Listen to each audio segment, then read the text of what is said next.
श्रीराम जय जय राम। शंका न ठेवता नाम घ्यावे।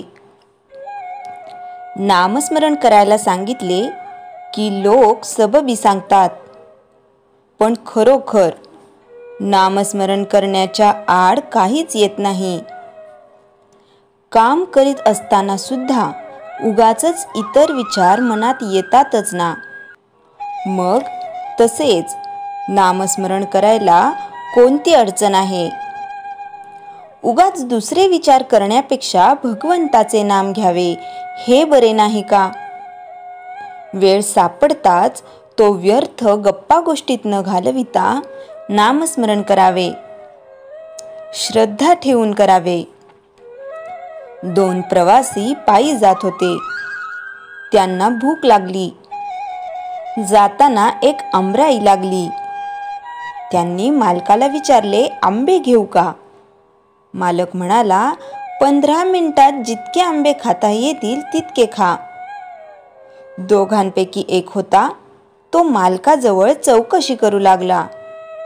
या शेताला पट्टी किती, मालक कोण वगैरे पुष्कळ विचारपूस करू लागला। दुसरा मात्र भराभर आंबे खाऊ लागला। इतक्यात 15 मिनिट झाले। मालकाने सांगितले, वेळ संपली, आता तुम्ही जा। एकाचे पोट भरले, दुसरा मात्र उपाशी राहिला। या गोष्टीवरून हे ध्यानात घ्यायचे की नुसते प्रश्न विचारण्यापेक्षा श्रद्धा ठेवून नाम घेऊ लागावे। नामाचा अर्थ आपल्याला जरी कळला नाही तरी तो भगवंताला कळतो। म्हणून नामाचे महत्त्व कळो वा न कळो नाम घेत राहावे। ध्रुवाने काय केले? नारद वचनावर विश्वास ठेवून नामस्मरण प्रेमाने करू लागला। तो इतर विचारांच्या शंका कुशंकांच्या नादी लागलाच नाही। एक तत्वनाम हेच त्याने धरले, म्हणून त्याला नारायण प्रसन्न झाला। संत निस्वार्थी असतात, ते तळमळीने सांगतात, त्यावर आपण श्रद्धा ठेवावी आणि नाम घ्यायला सुरुवात करावी आणि अखंड नामातच राहावे। नाम किती दिवस घेत राहावे? नाम सोडावेसे वाटत नाही तोपर्यंत ते घ्यावे। नामात रंगून जाईपर्यंत नाम घ्यावे। नामस्मरणात रंगला की नाम सुटणारच नाही। भगवंताचे नाम हेच श्रेष्ठ आहे। त्या नामात रंगेल तोच खरा। चरित्र विसरले तरी चालेल, पण नाम विसरू नये, कारण नामात सर्व चरित्र साठवलेले आहे। ज्ञान, उपासना, कर्म वगैरे मार्ग आहेत, पण सर्वात नामस्मरण हे सोपे साधन आहे। एक मोठा किल्ला होता, तो अभेद्य होता। मुंगीलाही आत प्रवेश होणे अशक्य असा तट होता, पण त्याला एक मोठा दरवाजा होता। त्याला एक मोठे कुलूप होते।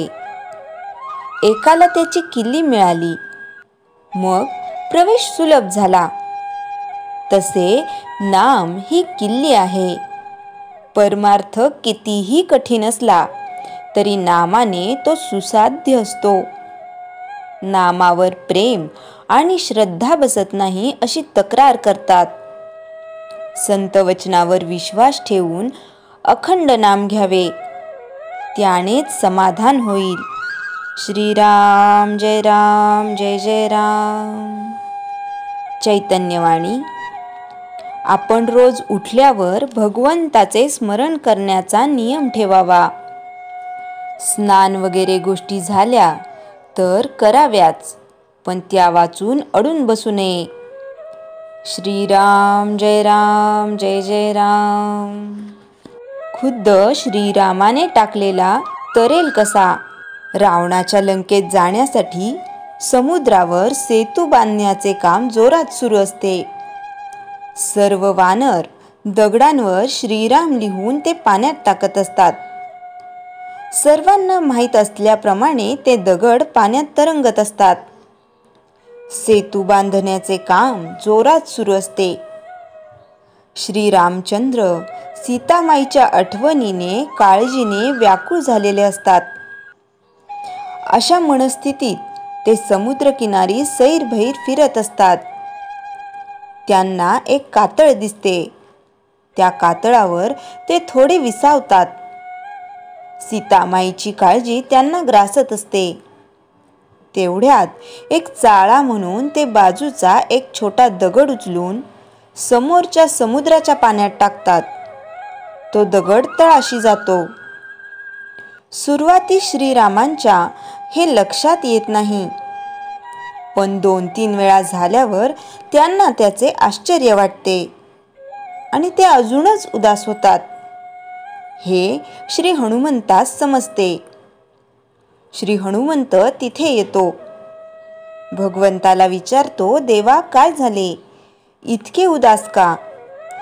श्रीराम त्याला म्हणतात, अरे हनुमाना, माझे नाव लिहिलेले दगड पाण्यावर तरत आहेत, तरंगत आहेत.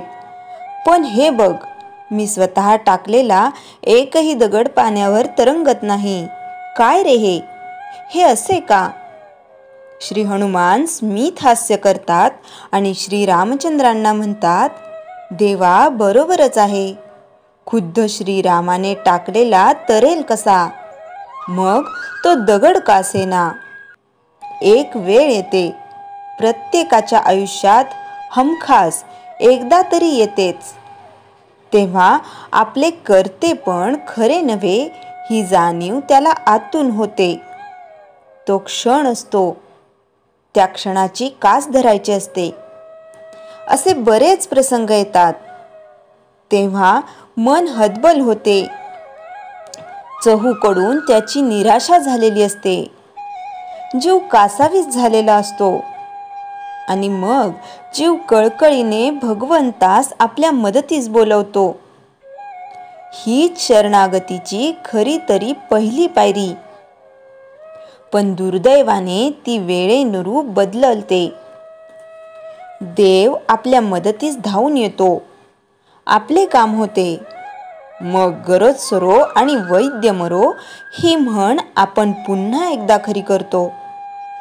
नामस्मरणाचा फक्त एकाच उद्देश असावा की मी तुझा आहे, मला तुझ्यात सामावयाचे आहे, तेही तूच माझ्याकडून करवून घेणार आहेस. त्यामुळे मी नामस्मरण करत नसून माझा आराध्य ते माझ्याकडून करवून घेत आहे ही भावना असावी. आता अशी भावना जोपासली की केलेले नामस्मरणही आपले राहत नाही. त्याचे शेवटी आराध्याच्या चरणी समर्पण करावे. श्रीराम जय राम जय जय राम. रामनवमीचे प्रवचन भाग 3. राम दयाळू आहे. त्याने काहीही केले तरी ती दयाच आहे. आत बाहेर दयाच दया. दयामूर्तीच तो, त्याचा क्रोधही दयारूपच. रामाने शत्रूला मारले, पण मरणात उद्धार केला. रामाचा कोपही कल्याणकारक. म्हणूनच रामचरित्र गोड. रामाचा ध्यास लागला पाहिजे. दशरथाला रामाचा विरह झाला. राम राम म्हणत म्हणत प्राण गेला. त्याला सद्गती मिळाली.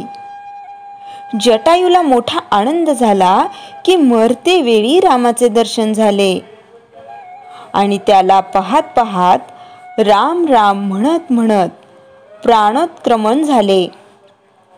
मारीचाला रावण म्हणाला, सुवर्ण मृग हो, आणि कपटाने राम लक्ष्मणांना सीतेपासून दूर ने, मग मी सीतेचे हरण करीन. मारीच प्रथम कबूल होईना. रावण म्हणाला, तू जर माझे ऐकले नाहीस तर मी तुला ठार मारीन. मारीच मनात म्हणाला, रावणाच्या हातून मरण्यापेक्षा रामाच्याच हातून मेलेले काय वाईट. रामरूप पाहत पाहत त्याने प्राण सोडला. त्यालाही रामाने आत्मस्वरूपात मिळवले.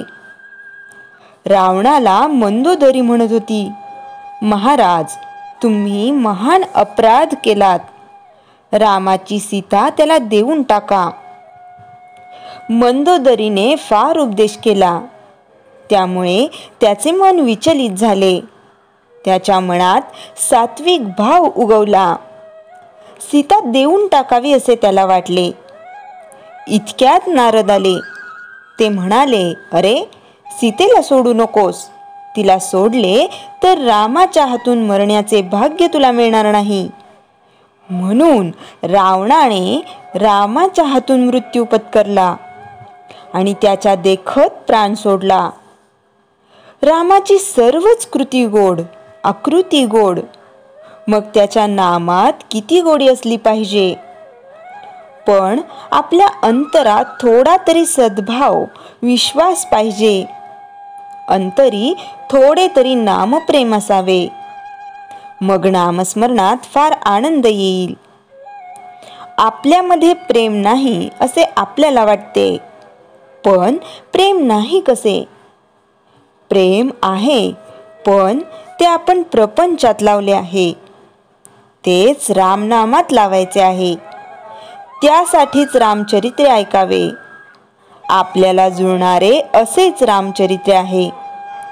प्रापंचिकाला ते आदर्श रूप आहे, म्हणून त्याचेच अखंड स्मरण करावे. आपण रामाला अनन्य शरण जाऊया, मग तो सर्व अडचणी दूर करील. राम आपल्याला बोलावतो आहे, पण आपणच काम पुष्कळ असल्यामुळे जाऊ इच्छित नाही. खरे ना?